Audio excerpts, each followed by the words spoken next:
Hello, everybody. Welcome to 3 Point Perspective, the podcast about illustration, how to do it, how to make a living at it, and how to make an impact in the world with your art. I'm Jake Parker. I'm Lee White. And I'm Will Terry. And all three of us are professional illustrators. We've all worked for all the major publishers in the business. Together, we've published somewhere around 75 children's books, and we've all taught illustration at university art programs. That's right. Each week we come at you guys with great illustrator interviews or listener questions. Sometimes we agree, sometimes we argue, but each time you learn something brand spanking new. That's right. Today we wanted to talk to you guys about this project we've been working on, how to fix your art. We've mentioned it a few times before on the podcast, but it's been going on here for almost a year on our YouTube channel. It's a live stream we do every month where we essentially wanted to give people the tools, the understanding of how to fix their own art, right? And one of the things that we've learned from, how long did we do Critique Arena? We did Years. it for 35 months, something like that, 40 months. So however many years that is. Every month people would submit art. We would pick a top 16 and then we would critique. We do some level of critique. This is in conjunction with SVSLearn.com for right. anybody who's listening. Yeah. And that so, doesn't know. Right, exactly. And so people would submit their artwork. We would critique it. Some points of it, we would critique the ones that didn't get into the top 16. At some point, we were critiquing the ones that did get into the top 16. Or we would critique the ones that won and explain why they won or whatever reason, okay? And what we kept seeing were very consistent problems. They didn't do this, they didn't do that, or you should have done this a little bit differently. We were seeing these same things over and over, and we realized that the best way to serve this community wasn't to have a contest every month, but was to essentially teach them, instead of providing a fish, to teach people how to fish. Like, here's how you can fix your art. And so we embarked on this 10-month long project to every month teach a lecture broken down into like these basic fundamentals, teach a lecture, and then take some artwork and apply those principles from that lecture to how to fix that art. And so now every third Thursday, we have people submitting artwork. We pick one or two of them, and we go in and we show, here's, compositionally, this is how it could be better, or story-wise, this is how it could be better, or structure and character design-wise, this, color, lighting, all those things.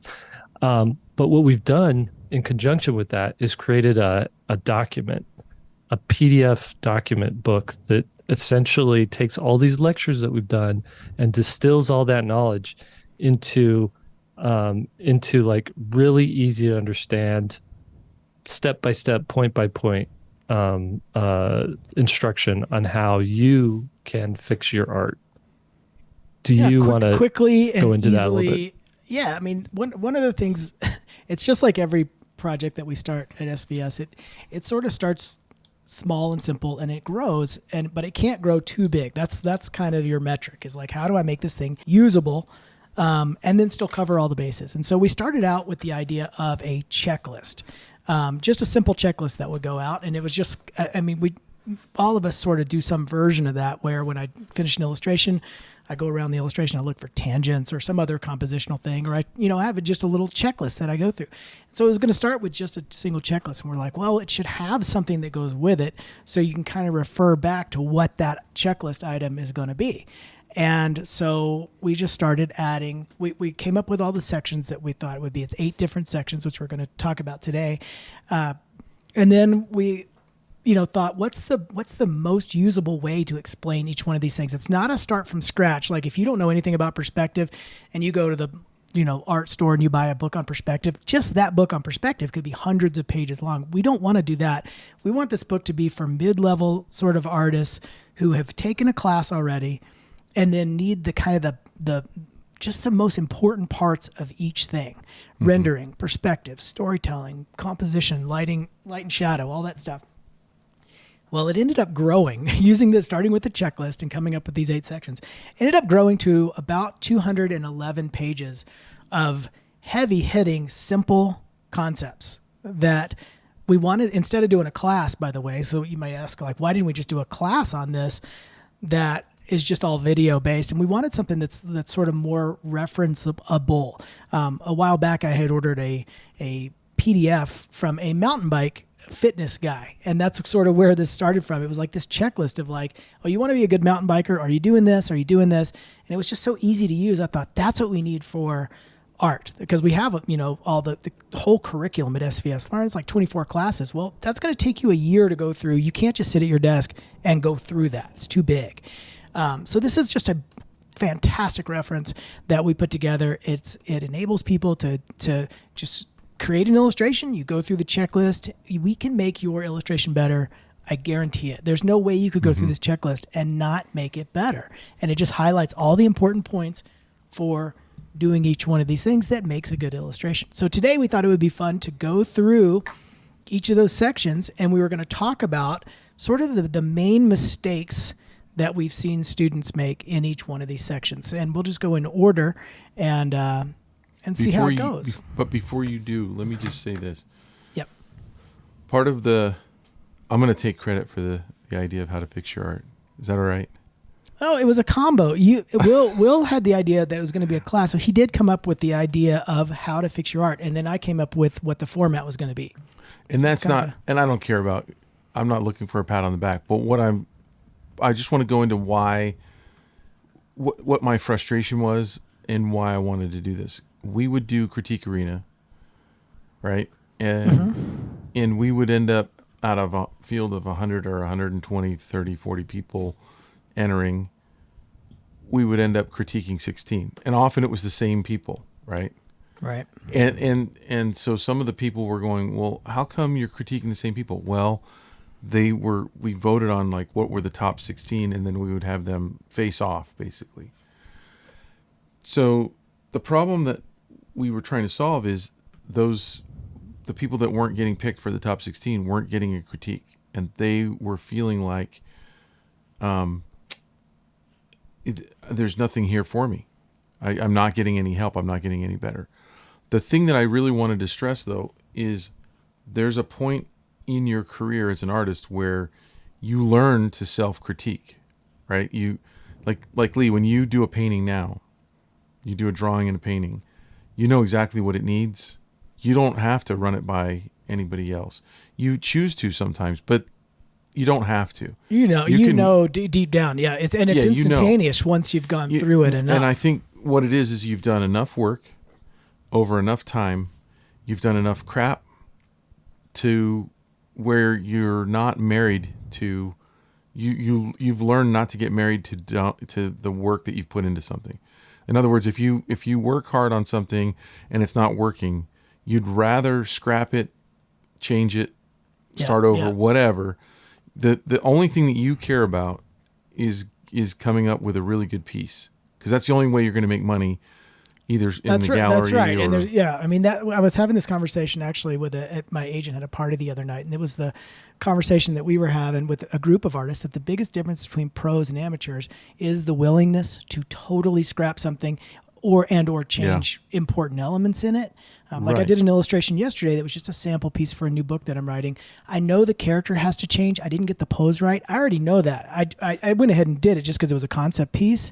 Mm-hmm. But when it comes down to really doing it, I have to change that character because I already have that red flag that's gone up. Hey, your storytelling's not good enough with this character and what you did. The pose, the clothing, maybe even need to age her down a little bit. That's the difference between a pro, is that it's like, it's not right. Okay, I'll go fix it. Right.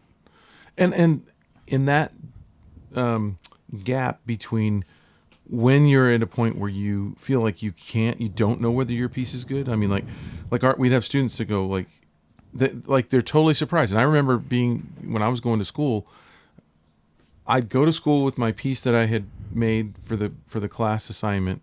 This is at BYU. And I'm like, I hope my teacher likes it. I didn't know whether it was good or not. And that's what I'm seeing in a lot of our students. They don't know if we're going to go, this is amazing, or if we're just going to completely ignore it. And so the hope for how to fix your art is to accelerate the time between when you don't know whether your art is good to whether you do based on specific metrics and being able to go through each one. And what it will really come down to is how honest each artist is with themselves as they go through this list, right? Because one of the things that, I think artists are eternal optimists in a lot of ways, because we're hopeful and we want to make the world a better place with our art, and we just want to make good stuff. And so we're optimistic that we did make something good. And in the beginning, we usually don't. And that's what this is for, is to help us to see where we need to improve, to get to that point where you can throw away this list, because it's all, at that point, essentially muscle memory. It's like a golf swing.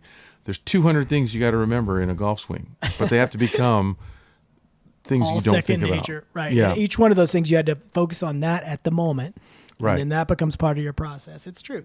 And I should add, I'm going to add two things here. There's a gap that's really weird with art education. I think everybody goes through it, where you can recognize what is good, you know the basics, but then you're not doing it yet.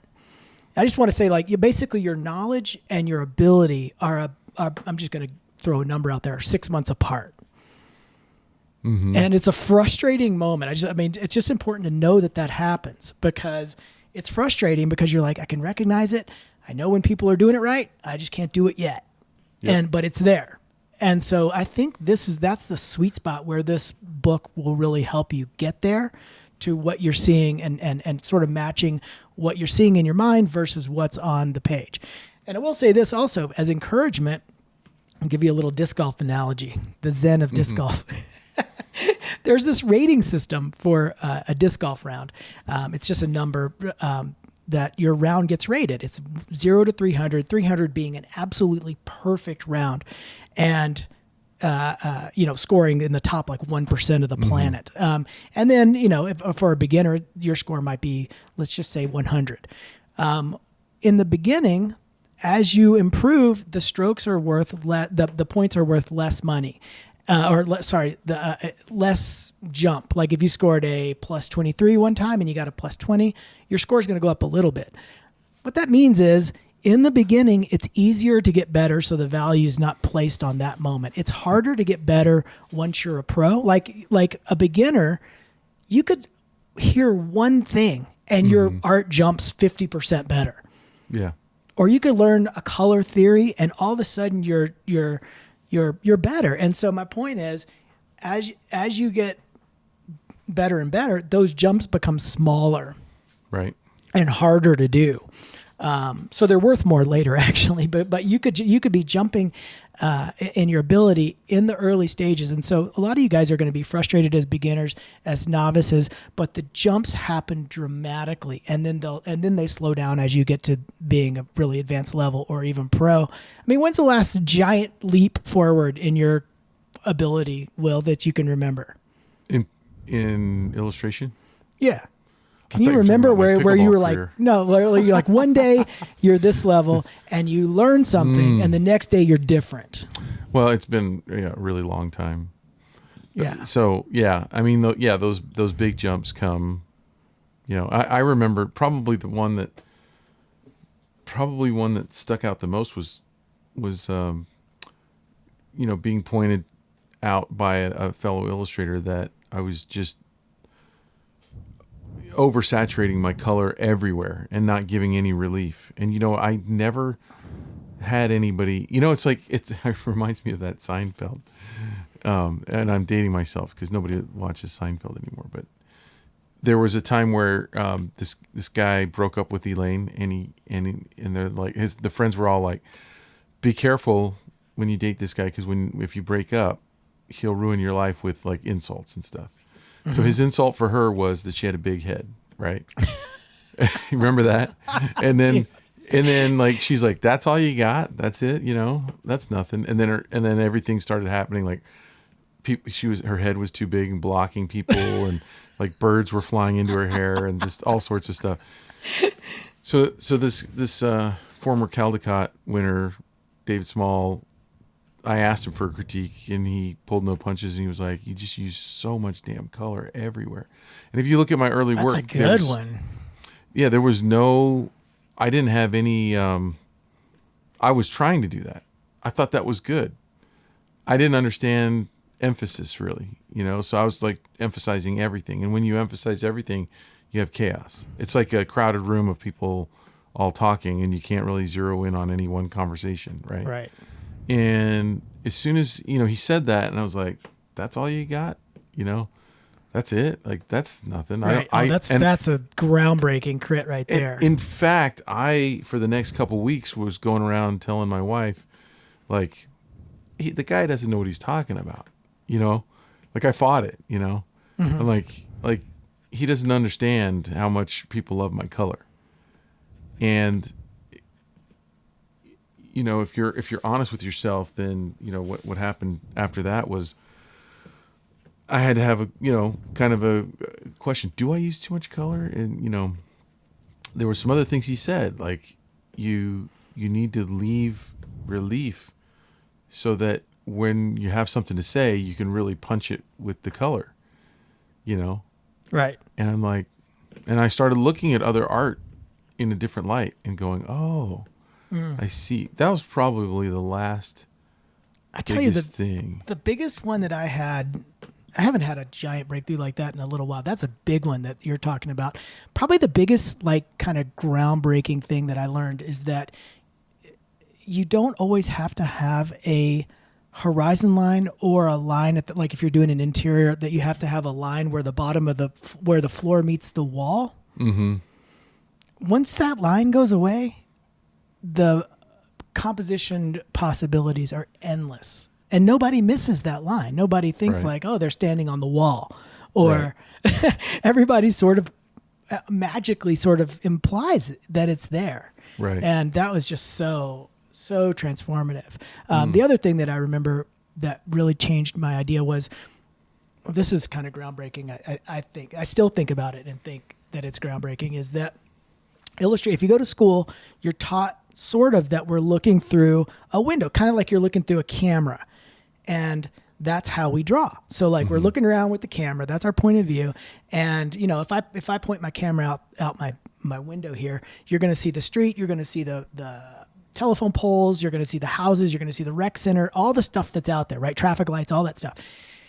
And I realized later that we're not a camera. We're not, I don't need to do that in my illustrations. I need to edit it down. And so I started thinking of my compositions and my images like a play. And so if you're going to see a play and you go to see the play and it's set in New York, they're not going to put a whole street scene of New York in there to try to tell you that it's New York. They're going to put like a hot dog stand, a light post, maybe a silhouette of the Empire State Building in the background. And all of a sudden you're like, okay, that's New York. Yeah. Don't need anything else. And if you start thinking of it like a play set versus a window to the world, all of a sudden I can leave out all that stuff. And so now that's what I think to myself. What's the 4 things I need to tell you something's a cat? What's the 4 things I need to tell you we're in Russia? Like it's crazy if you think of it like that. It simplifies your images dramatically. Yeah.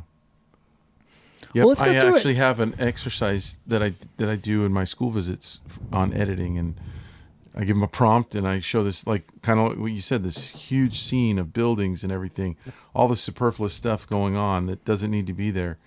And the story's really about a little cat, and you can see the cat in there. And I keep editing out all this stuff until we end up with just the cat walking up the stairs like it's talking about, Right. And, trying to teach that to kids that, when you're illustrating your own stories, it's what you can leave out that's more important almost. Yeah. It's hard to learn because in the beginning you want to fill every square inch. By the way, I learned that the other night at the party that my agent was having, that there is a word for wanting to fill every inch of a canvas. Oh, really? I can't remember what it is. I'll have to send him a text and see what that word is. But one of the guys there had it, and that's the reason he was talking about it. He's I can't leave it alone. I have to keep going and keep going. Clutter everything, clutter. No, it's not a take on a word like a clutterism or something like that. It's a completely different word. Never heard it before. If you guys know it, maybe put it in the comments if anybody knows what it is. But we wanted to go through, let's go ahead and dive through because we got 8 sections to go through. I don't even know if we may have to split this podcast into 2 parts. But our first section is story. Maybe let's list a couple of things with story that we see that's mistakes that well, and we make. could just talk about these generally too. We don't have to go through every little thing, but unless we do. Oh, we don't. No, we don't have to. I mean, it's just general. But like in terms of story, what's the main thing that you see that people have a problem with? The main thing is people will come up with a boring story, and the thing that I've used in my classes is whenever you make an illustration, verbalize it like this. Start out like this, because you're when you make an illustration, you're telling people something, right? That you're making a statement, and in your statement, if it's a fire hydrant, if it's a picture of a fire hydrant, you're going, "Hey world, guess what? Fire hydrant." Right? Right. Here's a fire hydrant. Yeah. Right. And now if there's a dog peeing on the fire hydrant, "Hey world, there's a dog peeing on a fire hydrant." Still not very exciting. You know? Right. And then you could have, maybe I don't know, the fireman getting ready to use the hose, and now the dog's going to pee on the fire hydrant, but you see the fireman ready to blast him or something, "Hey world, the dog might pee, but he might get blasted." Now there's actually some story happening there. But it's surprising how many people will say, "Hey world, guess what? A kid eating an ice cream cone." And the thing is, most people just aren't going to care. There's nothing emotionally to change them, to make them care. And so that's I gotta say, man, I thing. love that technique. I don't like giving you a compliment, but breaking it down as simple as just saying, okay, explain your illustration, and is that answer interesting in any way? I remember we were doing a how to critique your arena one time, and somebody had done this illustration. It had all, like I was saying earlier, it was a window to the world. There was cars in the background, there was people in the background, and there was a car in the foreground, and somebody was running, and she was pressing her lock the keys button on the key fob. Mm-hmm. And I just remember it because so much work had gone into this thing, and so using your technique was, hey, this person's late. There was nothing there. Yeah. And we, especially in a contest situation where like a lot of you guys are building portfolios, we do see, I agree with Will, that's the number one problem is like you self-limited yourself. Like as a pro, you're going to do boring illustrations because they almost sometimes force you to, and you got to try to make an illustration interesting. Mm-hmm. But for your portfolio, man, you can swing for the fences, make something, here's a castle in the sky with waterfalls coming down, and, go nuts, like make something big and interesting and beautiful.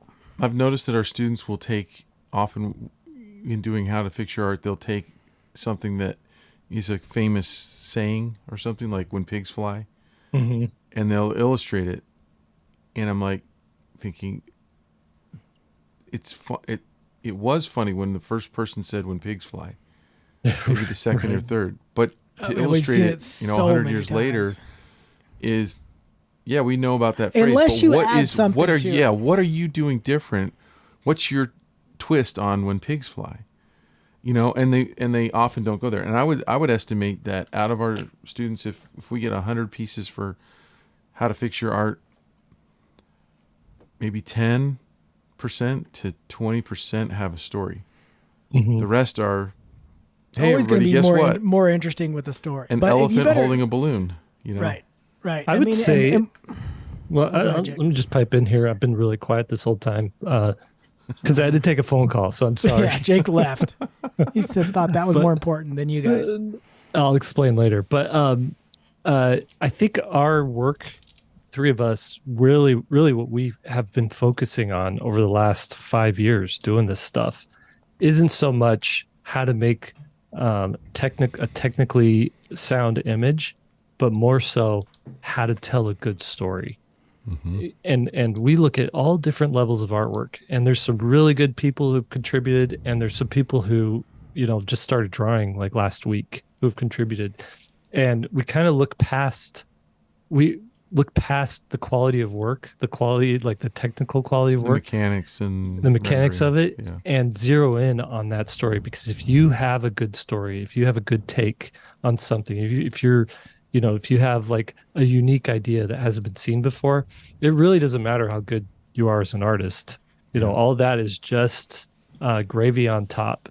And we always cite like Gary Larson, or Matthew Inman, who their art is serviceable. It's inherently funny, but technically not, savvy, right? And in a way that actually helps their work a little bit. You don't want some things to be too overly rendered. So really it comes down to like these two branches of work. You better have a really good story or you better have really killer art. And if you can do both, you're gonna really have some success here. But Yeah. you have to have at least one of those. And really the art, the visual art only has to match the story style. So it doesn't have to be, when you say really great art, I would add to that it has to be really great art for your storytelling. Yeah. It doesn't have to be you're a super creative storyteller and you've got this highly rendered style. Not at all. Mm-hmm. I'm gonna show an image real quick because I want to talk about like an example of going through that process real quick. I don't want to make it a big crit or anything like that, but I had this idea to do a penguin reading a book, and I thought that would just be a cute image. And I drew it up, I sketched it up, just penguin sitting there reading a book. So it's already got a little bit of an asterisk that we don't normally see penguins reading books. They're always in the snow and stuff like that. So I thought that was my initial idea. This just a cute image, whatever. But I drew it and I was like, there is, like Will said, there is nothing there. Look, the penguin's reading a book or whatever. And, not wanting to tell a giant story or come up with a whole narrative, I had to figure out a way to make that interesting. I'll show you what I did. And I've sold this image so many times commercially as a licensing image and also as a print and stuff like that. So basically what I changed it to, for those of you guys who aren't seeing our YouTube, is have penguin there with a bike. Don't even ask how a penguin rides a bike, but he's sitting under this tree and then the book is starting to flap away, and by the time it gets away it turns into this bird. And so just adding something. I didn't add anything else. I didn't add houses. I didn't complicate the image or anything. But I've sold this image many know what times. He's reading about, right? I don't know. It's just the idea. The title of the print is possibilities. So maybe the concept is whatever. When you read, you kind of expand your mind. I don't know what the concept is, but you have to make it interesting in some way. And like me and Will were talking about, the ability to stop yourself and say, what I'm drawing is maybe not going to be that interesting. I need to do something. Is the mark of you leveling up. Absolutely. Have you gone over the checklist at all So we're just talking about each section a little bit. We just started with story. Yeah, we're just going to list kind of the main problems that we see with each one. The checklist will show you how to solve this. We don't need to go into that. Right. But that's why we put story as number one. Because if you don't start with a good story, you're just wasting your time. You really are. Can I add one thing that I see from beginners a lot that sort of drives me crazy? And I did the same thing, so I'm not exempt from this group. It sort of has to do with a concept mixed with composition, but the idea that the main payoff of an image happens in a reflection. I see it happen all the time. For example, like it's a close-up of a face, and then in the eye is reflected some other thing that we're supposed to be looking at that changes the nature of it. Or somebody's looking in a mirror and what the payoff is behind them, or a window pane, or even in How to Fix Your Art, the last one we did, there was a reflection of a bird in this pond. So we're looking across this whole landscape, and then we have to notice the reflection and then have to somehow process that information. I never see pros do that. Never. If you see it, it is done so expertly. Like I remember seeing where the entire illustration was the reflection, and you're seeing just a hint of... So sort of the MC Escher ball, where really it's just the hand holding the ball, and then we see the whole room. There just better be a really good reason for doing the reflection. But I've just noticed you got to think about two things. How hard is a concept to pull off? And then what is my ability? And if you're a beginner to novice, leave the reflections out of it. It's so hard to pull off. Right. Exactly. Okay, so what's the next section? Next section is character design. What's the main thing we see with character? The big thing I see with character design is very stiff poses. Well, I guess there's two parts. There's the design of the character, and then there's the personality of the character, right? And so you could do personality with a stick figure, right? So the design, there's no design. There's just 5 lines and a circle, and you could get all the personality you need from how you pose that character. And so I see people with great design, they'll design a character, beautiful design to the character, but there's zero personality to it. There's no personality in the pose. There's no personality in the eyes, in the expression. And so that's one of the big things that we see there. As far as the design side of it, a lot of times there's no thought given to overall cohesiveness to the design. You might introduce triangles on the face and on the head in the triangle shape, and then not see it anywhere else in the body. And so there's like this inconsistency to what you're thinking of on a shape level, right? So those are some of the things that I noticed, just off the top of pulling them off the top of the bag, whatever the saying goes. Pulling them off the top of the bag. One of the things I see with character design that's tough to overcome is the 5 head. If you take a character design class, you'll know that your character's a certain amount of heads high. Fashion models, I think, are 9 heads high, if I'm not mistaken. A lot of times for kids' books, a character's 3 heads high, and that works really well. There's a weird in between an adult and a kid that's the 5 head tall character that is so difficult to make it work. Most of the time people do adults, but they just accidentally make the head too big, and it's just the most awkward sizing, and you might not know why your character doesn't look right. Count the head heights. If it's 5, you're going to have a tough time pulling it off. It's just something that I've noticed. It's just a weird little technicality. Yeah. All right. Will, you got anything for the character design and posing? I think you guys hit it pretty good.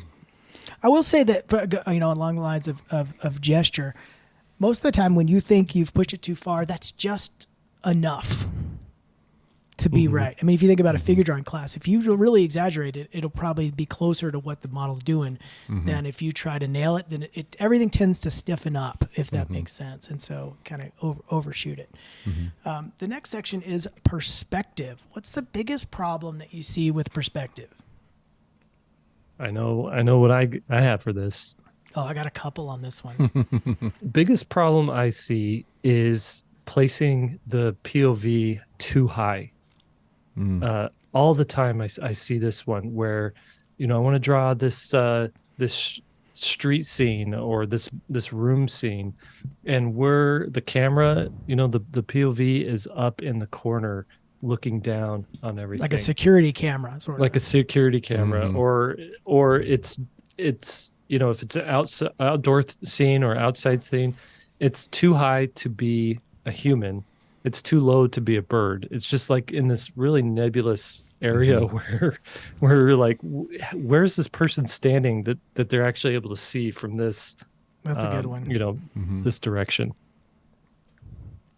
I would say one of the things that people do a lot of times, especially this always happens right after you take a perspective class, is that you automatically assume, the artist automatically assumes that they need to use a vanishing point perspective system.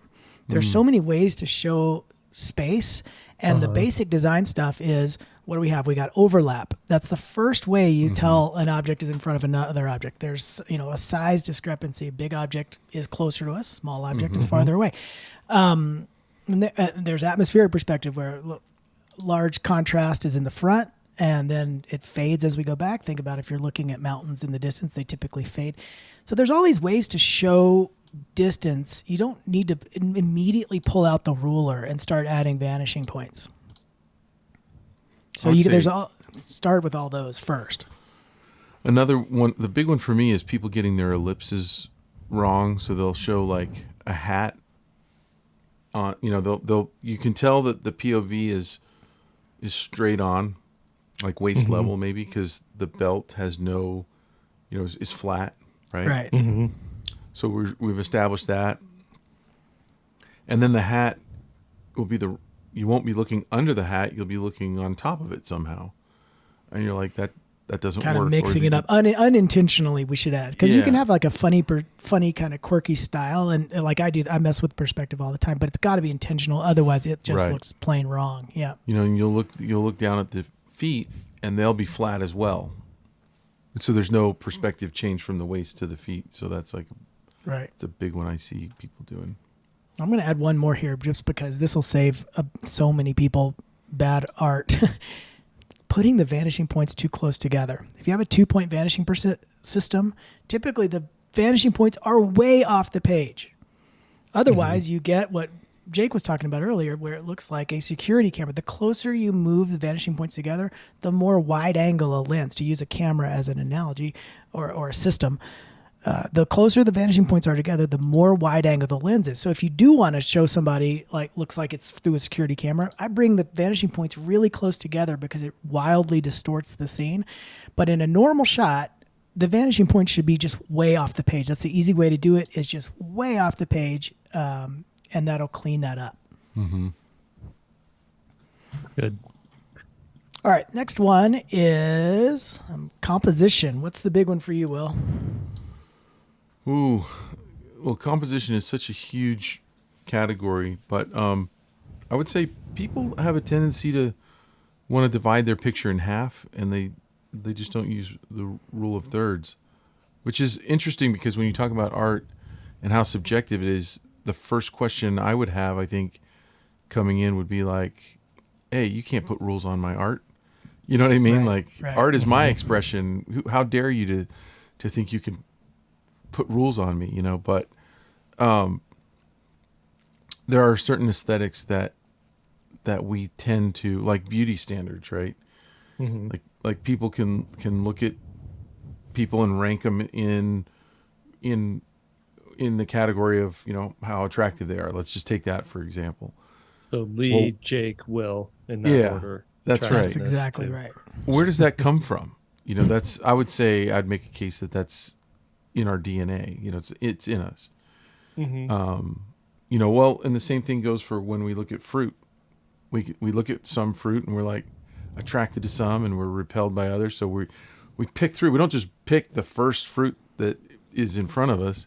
Mm-hmm. We dig around and try to find the better looking ones, the better shaped ones, the better color, mm-hmm. All those things. And so there are rules, and the composition section is basically a set of rules that will help you, if you follow them, will help you design a better, more aesthetically pleasing image, mm-hmm. and help you with things like emphasis. A lot of people struggle with, conveying a really good focal point and that's the emphasizing thing that focal point. That I always see. One of the big things I see is the focal point, or the thing that the story should be focused on, may not be the most the most easily identifiable this piece and part of the piece, right? I remember this. There was this illustration that we had just this last How to Fix Your Art that was submitted, where the eagle was like the eagle was yelling at the little cadet eagles. It was like the recruits, yeah, mm-hmm. yeah, the recruit eagles, and it was done in such a way that the eagle's mouth was really big, but it was surrounding this background element, like it was an like airplane, a bridge or something. Yeah. And the mouth was surrounding it, and all I could look at was the contrast between that yellow beak and the background of what that. I didn't even see at first who he was yelling at, and so, right. And so just figuring out what the emphasis needs to be and getting a very clean silhouette, light over dark, composite, like have all the images, elements of the image pointing us towards what that thing is you want to have focused on.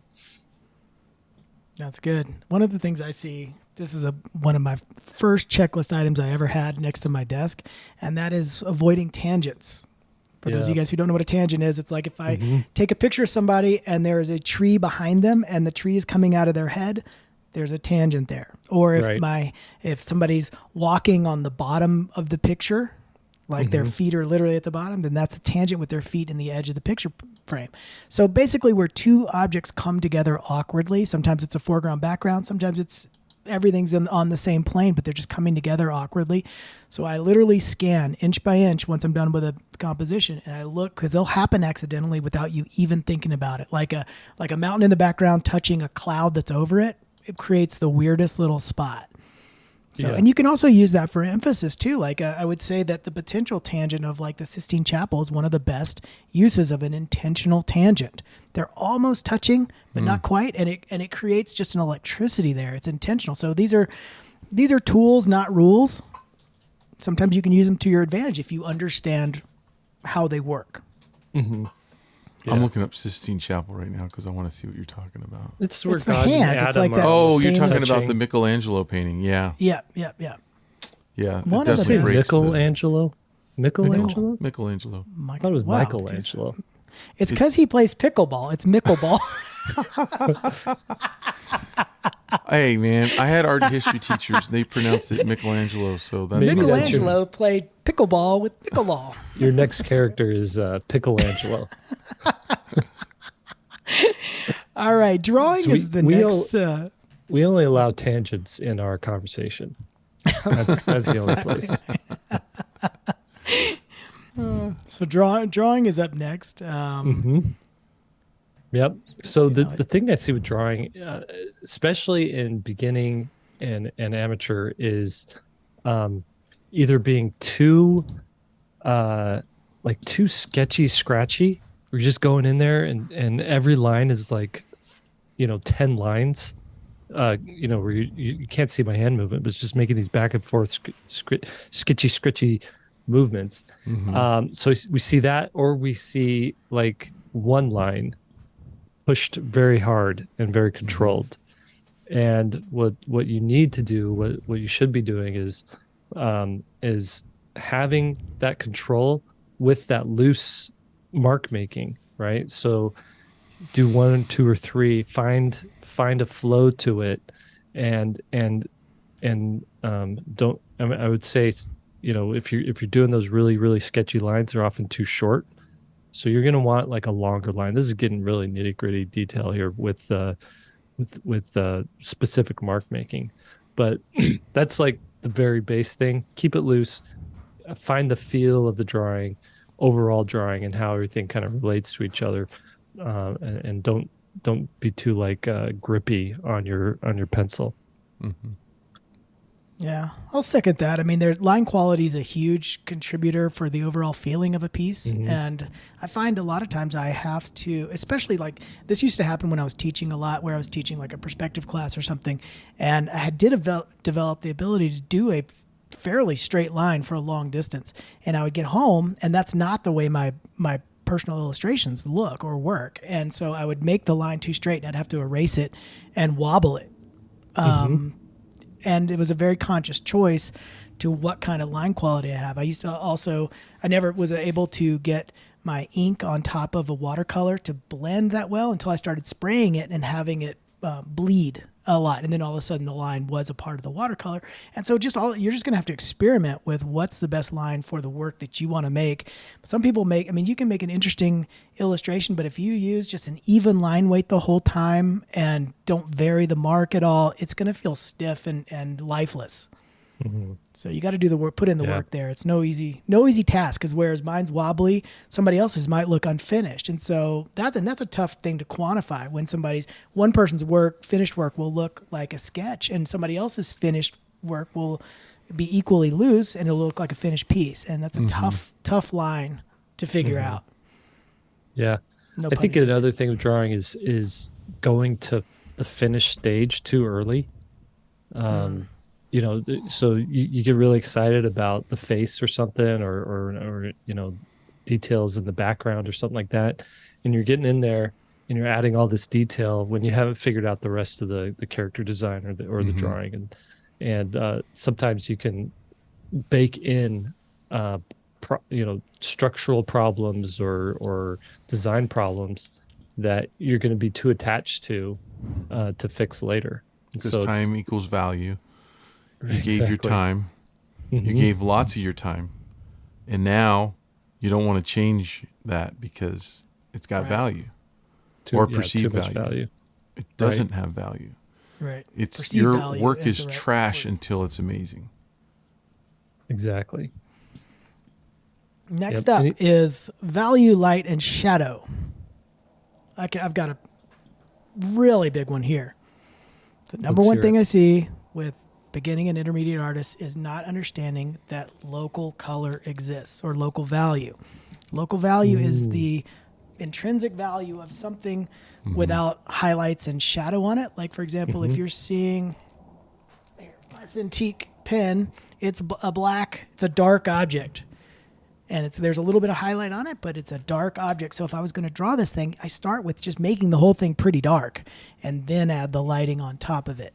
A lot of people just start shading as if everything was white. They don't start. Yeah, there you go. Will's holding up his iPad cover, which is black, and with lighting on it, it's a little bit gray, and then a white cup. You can't start. Those things would not be shaded the same. If you held up a black cup and a white cup, if you just added lighting to those, they'd look the same, but they're not the same. And so you have If we to could add, sample these in Photoshop or in Procreate, we'd see that the darkest darks on the white object are probably about as light as the lightest lights on the dark object. right, if not lighter, not lighter. So just once you start to see the world in that way, everything changes in terms of your painting ability and your drawing ability if you're going to tone something. Yeah. People will take a black object that isn't shiny, that's matte, and they'll put white highlights on it. Right. It'll never be white. Yeah. It'll be at Right. best gray, like Will's microphone right there. There's a highlight on it. It's a matte, like kind of a satin object. Its value at the highlight is about 50%. So the shinier an object is, the lighter the highlight will be, but its local value will be dark. And to go with that, speaking of highlight, is one of the other big mistakes is highlighting everything, like putting little Right. hot highlights on everything, because it looks so cool, right? You just want to keep adding it. Like, oh, the toe needs a highlight, Right. Right. It's an interesting idea because, like, if you take a lighting class, typically you'll start with a ball and they'll show you all the qualities of light that falls on a ball. But what tends to happen is people don't realize that as you scale up a scene, the lighting becomes less in terms of what you add. So on a ball, there's your highlight, there's your lighting, there's the local color, there's the core shadow, the shadow side, the context shadow, the reflected light, and the cast shadow. So those are all the pieces of light that fall across a ball. But if you're doing an outdoor scene with a house in a neighborhood, if you add all that stuff to everything in the scene, it looks insane. It's just so complicated with lighting. And we've seen some illustrators who just like, okay, I learned lighting. Now they added reflected light to blades of grass. And it becomes so confusing. So as the camera pulls out and the scene gets bigger, your lighting becomes smaller. And by the time you're doing a neighborhood, it's what's lit and what's in shadow, and that's it. There's no highlights and all that stuff. I think where a lot of drawing teachers make a mistake is they only use a white ball or cone or cube to draw That's from. true. They don't put a white ball next to a black one so you can analyze and see the different Right. values on each. So students go away thinking that everything has the same value, and you get these drawings where everything, like you're talking about local value, where everything has the same local value. these worlds where, you know what I mean, where Yeah. where skin is the same local value as a black bowling ball is the same value. It's as all white, basically. Yeah. They're just shading Yeah. white objects. It looks really weird once you see it. A lot of beginners won't see it like, oh yeah, that looks like a realistic scene until Right. you put it next to somebody who understands that concept. Right. All right, the next Absolutely. topic we've got is let's take just a quick moment, by the way. So what we're talking about is how to fix your art. We've got this 210-page document that addresses all the stuff that we're talking about here.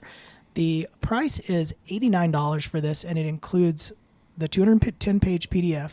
It includes 9 hours of video instruction from each instructor. We had 4 instructors, us 3 plus David Hone, build this document, and then it's each of those instructors doing the full lecture on, how to use each section.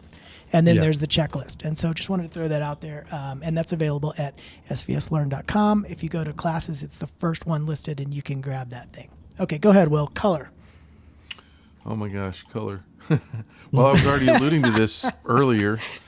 Is the biggest mistake that I see people doing with color is not choosing it to tell story. So, and I have a class at SVSLearn.com, choosing colors for storytelling, because what they'll do is often they'll choose colors arbitrarily, and then they lock themselves into color choices that don't tell the story, or that miss opportunities to tell story, or that distract from the story. And it's hard to actually talk about this without showing examples, but yeah, we go through, like how to choose colors for, like where to start.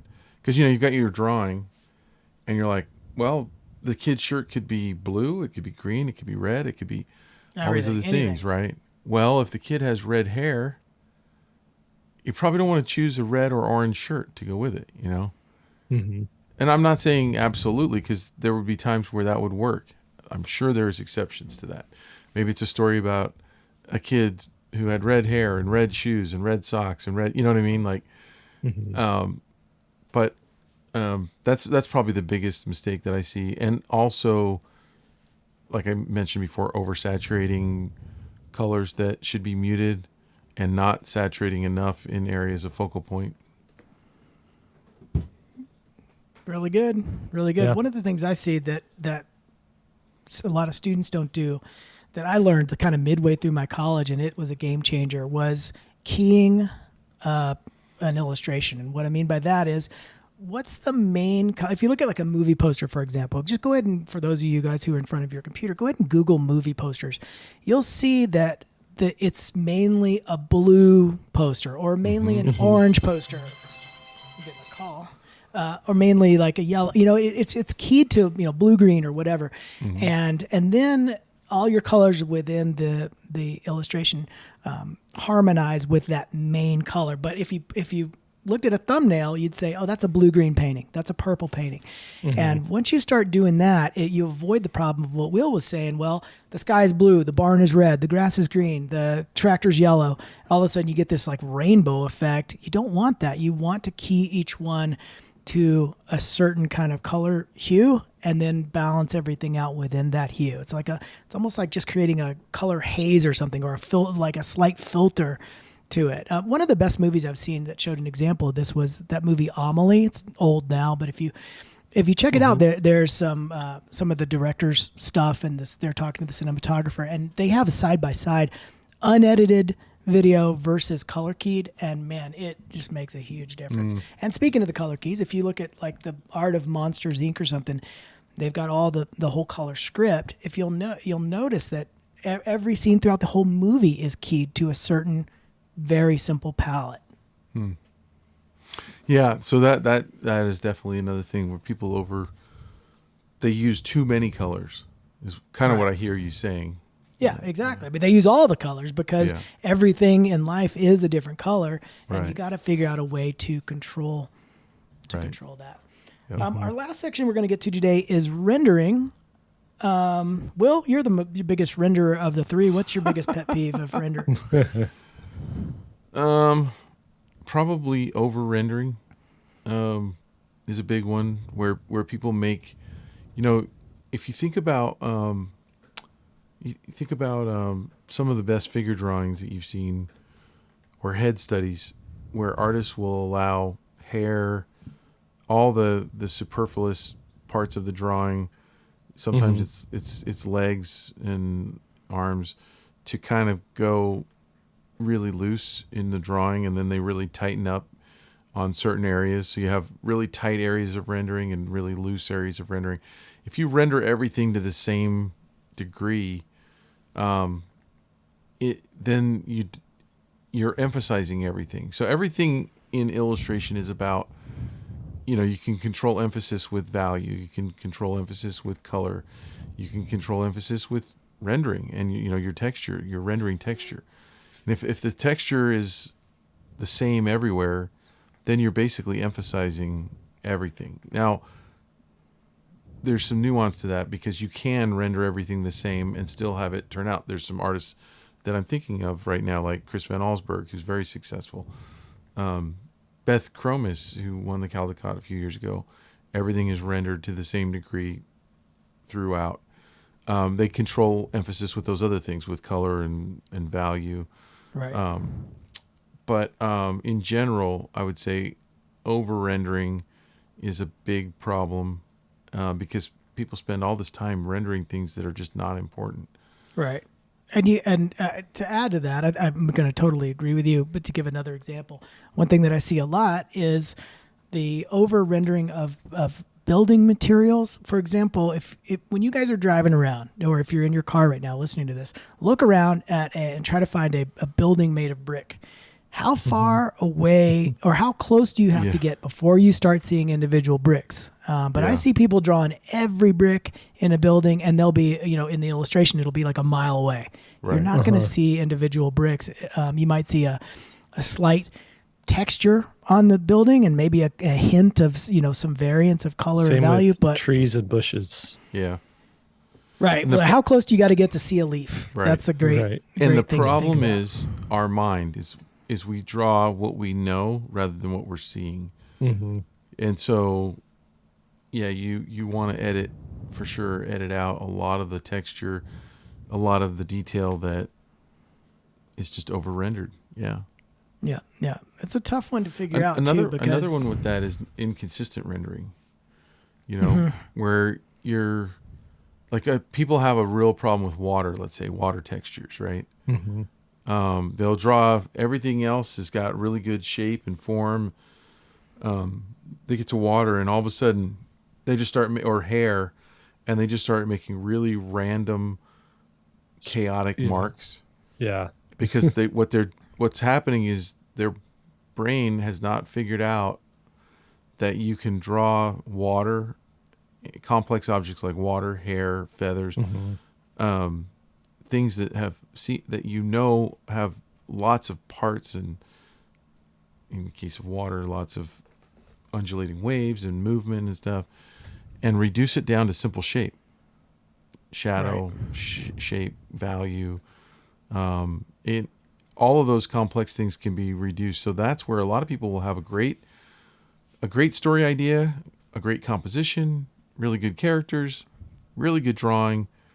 And then they get down to rendering, good perspective, all those things. They get down to rendering, and it falls apart in certain areas because they haven't learned to think about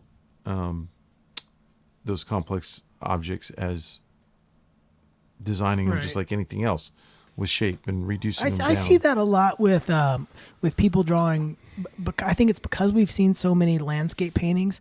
The background will be loosely painted, and then the character will be super tightly painted, and so they don't look like they're part of the same world. And that's a tough one to figure out. If you're going to be a loose painter, how to paint your character loose and still show detail. If you're doing like a children's book, like what if your character's holding a key, but you have a really loose landscape style, but you got to show this small little thing. It's tough to figure that out. So I understand where the problem is, but you got to work through how to do that for your particular style. They need to look at Greg Manchess's work. Perfect. That's a perfect. Seriously, he's great at it. He's fantastic at that specific thing. And that's a problem. I know early on, artists really lean heavy on their influences, And if you are too narrow in who's influencing your work, so if you just want to do art like John Klassen, when you face a design problem that he hasn't tackled yet, you're at a loss sometimes at how to go about doing that. So it's good to, like for example, I haven't seen him do, how would John Klassen design a kangaroo? You know, we haven't seen Right. his kangaroo before. Now, there's a particular way he would absolutely do a kangaroo, but because he hasn't done one, now it's up to you to kind of like figure that out. If you're trying to be, a John Klassen style artist, and that's why you got to take in 5-20 different artists and really absorb their stuff, because then there's going to be different ways to solve problems that you've seen other artists do, and you can kind of cobble those together to make your own solution. Yeah. I'll tell you this is unrelated, or it's related but not related to how you fix your art. With drawing a kangaroo specifically, whenever you're drawing an animal, you're forced at some point to deal with the legs, the back legs in particular. Are you going to do the realistic kind of leg where the knee's in the back and it kind of goes, looks like a backwards leg? Or do you do a humanized leg where the leg, it's just coming, like if I was drawing a dog, all the legs look sort of like the front legs. You know what I mean? They're just coming down. The kangaroo is right in the middle. Like because the exaggerated way the body fits on the legs, I'll never draw a kangaroo because I don't draw the realistic rounded backwards leg, like natural realistic animal legs. I can't do it. I don't know how to do it. I would have to do days of character design to draw a stupid kangaroo leg. So, you'll never see me draw a kangaroo. And that's the case for, there needs to be this balance. That's actually one thing that I probably don't do enough of is I'm usually like creating at the last minute. This thing's due tomorrow. I gotta like go in there and do some stuff. And so I will design on the page. I won't do like pre concept art for it. And sometimes you need 5 pages of sketches to really figure out how something looks. Yeah. Jake's showing Gregory Manchester, by the way, if you're not watching the YouTube, he's incredible at doing loosely implied detail where you know exactly what everything is. It's an incredible skill, really. Amazing. And it's because if it's what else is cool about like light over darks, just knowing your values so well. I remember I worked at this studio and they had a library of books, and I pulled down one, it said NC Wyeth on the jacket of one of them. Like, oh sweet, I want to look at, this big thick NC Wyeth book. I pull it out and I start flipping through, and it's like it's an old book. And so most of the images were in black and white. And I'm like, come on, he's a color painter. Why would you make a black and white, book of this? But what was interesting was every single one of his paintings held up in black and white. You could still see the emphasis. You could still see, the subtlety. Things need to be subtle were subtle. And I realized right then there, like, just what a great illustrator he was, because it didn't matter. The color didn't matter in his paintings. Yeah. He was a master of this kind of stuff. Definitely he was probably somebody that Greg Manchester was looking at. So I remember going to the Louvre or somewhere. I can't remember. We were in France, and I saw some N.C. Wyeth painting from, I think it was Treasure Island or something. And there was this parrot that was in the scene. And I remember seeing this image before online. And when I was in person, I looked at it. And it was like 3 or 4 brush strokes. I mean, there was nothing there in reality. And you back up 2 feet and all of a sudden it's like, oh yeah, there's a parrot. It's amazing. See, some of that stuff really, it only comes from 20 years of painting, Yeah. Master. Or I shouldn't say 20 years of painting. I should say 1,000 paintings, however long it takes you to get there. 60 years of painting. Yep, exactly. You know what I've noticed about Greg too is how accessible he is to students, and how humble he is. He's at the top of his game, and he's just super, like encouraging to other students. Like, look, you got it. Here's what you got to do, and if you do it, you'll just get better and better. And And he'll look at people's work. I saw him speak at a college in Portland, and he was actually pitching that book. That was a lot of those paintings are from that kind of Arctic book with the bear. And yeah, he was totally willing to look at students' work. Yeah, it's such a nice guy, cool guy. Yeah. All right, should we wrap it up? Let's wrap it up. You guys check out How to Fix Your Art if you don't mind. We'll put a link in the description here, and it's worth it. We're very happy with it. You guys happy with it? Oh yeah, super happy with it. It's incredible. It's one of those things I keep saying. I wish I had this. We all wish we had it. You know? Yeah, I'd be 6 years ahead, seriously, or maybe I've gotten a book deal where I didn't get a book deal because I didn't have the right. Something wasn't right. That's the hard part when you get stuck. Right. Every third Thursday is when we do the live stream. Every month we have a prompt for you to follow and submit your artwork. And I should note that in December it's going to be the second Thursday, just so we don't bump into Christmas stuff. So yeah, the concept this month is, if you want to enter, is Rock Fortress. And by the way, what we do is we pick. Sometimes we pick one and all three of us fix it and show our fix in that broadcast. Sometimes we'll pick three individuals. We'll try to go through the art and let everybody kind of look at what everybody's done. We did get some comments where people are like, how come you don't critique them all? The last broadcast was an hour and a half and we only critiqued three. How many days would it take us to get through all of them? Well, I mean, the truth is, if you do something, everybody wants theirs to be shown, and they will not be happy unless it's shown. But there's just no way we could do it. It's too hard. Right. And let me just do this, because let me answer one of the comments. They'll probably never hear it, but one of the comments was, "Why don't you make a comment about each one? Just a quick comment." And my response to that is, I've seen artists quit the business because of a flippant comment, out of context, or, if we, I feel like when you go through that effort of making a piece of art, you don't deserve a flippant comment, just some quick hit, like, we have to say something about it. So here's what we're going to say. Because there's no way we can give you the compliments you deserve and the critique you deserve in a quick hit. I'd rather not do it at all. I don't want to discourage anybody. That's a good point. All right. I'll take us out. Thank you for joining us today, everybody. 3 Point Perspective is made possible by SVSLearn.com. We're becoming a great illustrator starts. And your hosts today were Lee White, Will Terry, and Jake Parker. You can find us at our respective social media accounts. Stop in, give us a DM if you have any questions or whatever. Podcast produced by Daniel Tu. That's danieltu.co. It's his website. Keeper of the curriculum, Austin Shirtliff. Shownotes wrangler, Lily Howell. Chief Operations Officer, Lisa Fott. Now, go draw something.